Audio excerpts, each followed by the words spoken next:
There was a My Three Sons episode where the Douglas family ends up hosting a family of traveling gypsies in their front yard.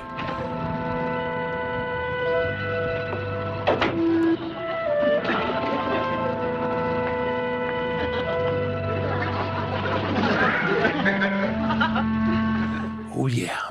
Season 7, episode 26. The episode was called Help, the Gypsies Are Coming. And according to IMDb voters, this is one of the 3 lowest rated episodes of the entire 12-year run of My Three Sons. Yeah, it had a 5.5 out of 10 rating. That's low. I can explain. Paul here, working actor and former radio host. Now, I watched this episode yesterday.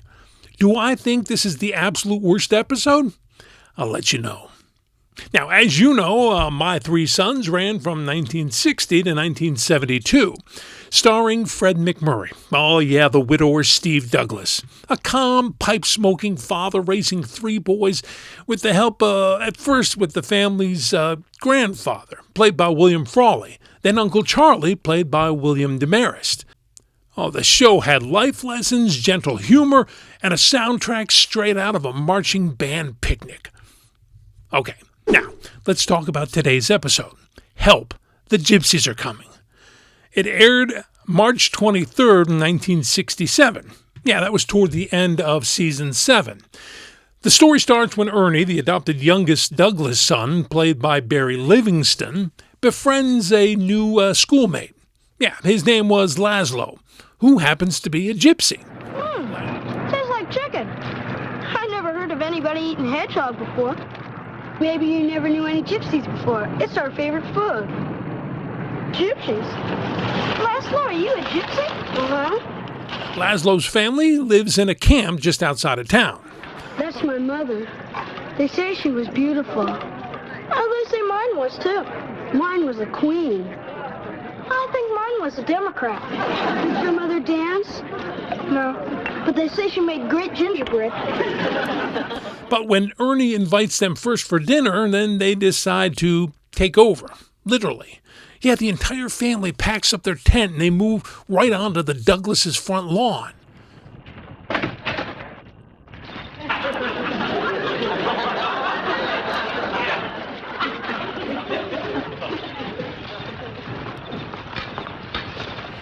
Oh yeah, their front lawn. Naturally, Steve and Uncle Charlie are horrified. Maybe not out of malice, more like suburban bewilderment. The situation draws all sorts of misunderstandings and humorous discomfort as the Romani family brings their lifestyle into the quiet neighborhood. Hello, Steve. I just wanted to bring you up to date on our guests. Okay, Charlie. Pay the man for the roses and get the horse out of Mrs. Hargrove's backyard. Yeah, I agree. It's gone far enough. Yeah, I'll be leaving the office here in about 10 minutes. Okay. I'll be home. Well, after their first day, the Douglases come home to find all their pots and pans missing. Their car was gone. Chip's bike was missing. And yeah, the gypsies had cleared out too. I came home from trying to pacify the neighborhood. Not a sign of them. Dad! Uncle Charlie, where's my car? Your car? Oh, I left it in the driveway and I walked over to Dan's down the street and now it's gone. Did you leave the keys in it? Well, sure, it's in our own driveway. It figures. They needed a car to haul the pots and pans. Hey, you guys, who took my bike? Well, where did you leave it, Fitz? In the garage. I rode it home from school. Of course, the Douglases call the police. Well, the gypsies come back with all the stuff. Yeah, it seems they had just taken all the Douglases' belongings to a tinker to fix them up. Ernie, where have you been? Across town. Boris has a brother who's subtlety. He's what they call a tinker. What's that? Chip, tinker fixes things like pots and pans. My brother Ladislaus, he has this shop. He lets us use the tools. We fixed the wheel on Chip's bike, too. They took the dent out of Robbie's fender. And shined up Uncle Charlie's pots and pans like new. Yeah, even the pots and pans to get shined. Steve and Uncle Charlie learn a valuable lesson in friendship and tolerance. And the visitors forgive them and move on. Happy ending, right? But there's more than a few problems here. And the first one is a big one. Yeah, it's been bugging me. Hey, first, if you would, please hit that notification bell and a friendly tap and like this video if you haven't yet. It helps more people find our nostalgic dives into TV's forgotten misfires. Okay, my first issue with the plot is how Ernie meets the gypsy boy at school. You know, even in their own words, they say none of them work, and they move from place to place very quickly. But now we just keep moving. You're kind and your home is beautiful. They only stayed here about 3 or 4 days. Why would the kid have been in school?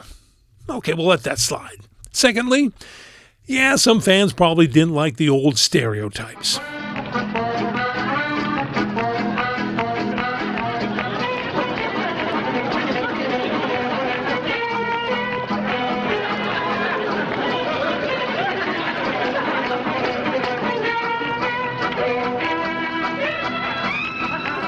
What might have been intended as heartwarming might be considered harsh by modern fans.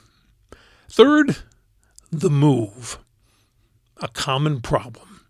My 3 sons had recently moved from small-town Midwest to Southern California settings, and some viewers felt the writing had grown thin and a little preachy.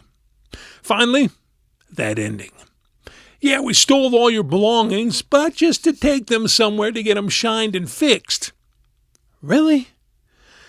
You know, when I watched this yesterday, and I saw everything had been stolen from the house, or I thought it was stolen from the house, everything was missing, I thought there's no way to fix this and have it make sense. And it didn't. Yeah. You know, if they wanted to show that they were good people, there were subtler ways of doing it. You know, like the Waltons when they used a very similar plot. Andy Griffith had gypsies once, predicting the weather. Remember that episode? Anyway, I'm getting off track here. Boris, we're all very sorry. We hope you'll forgive us and come in. We'd like to hear some more gypsy music. Now, Help, the Gypsies Are Coming. It isn't offensively bad. It's just a bad attempt at trying to do something good with outdated tools, I guess. I don't know. What do you think? Was this bad? Boris, I think it's time to move on. Dad, could we stay? Remember, with gypsies, a little patience. Of course. Did you watch the show? I mean, it ran for 12 years. 380 episodes. What was your favorite episode, huh? The early ones, the late ones, the middle ones? Who was your favorite son? You know, there were more than 3. Hey, if you enjoyed digging up TV archaeology and digging up its most awkward moments with me, please hit subscribe so you never miss an episode of Worst Episode Ever. Where sometimes, yeah, even good intentions make for truly questionable television. Oh, and check out my Worst Episode Ever shirt store in the description, and check out my video on the worst Leave It to Beaver right here, on account of it's good too. I ain't scared.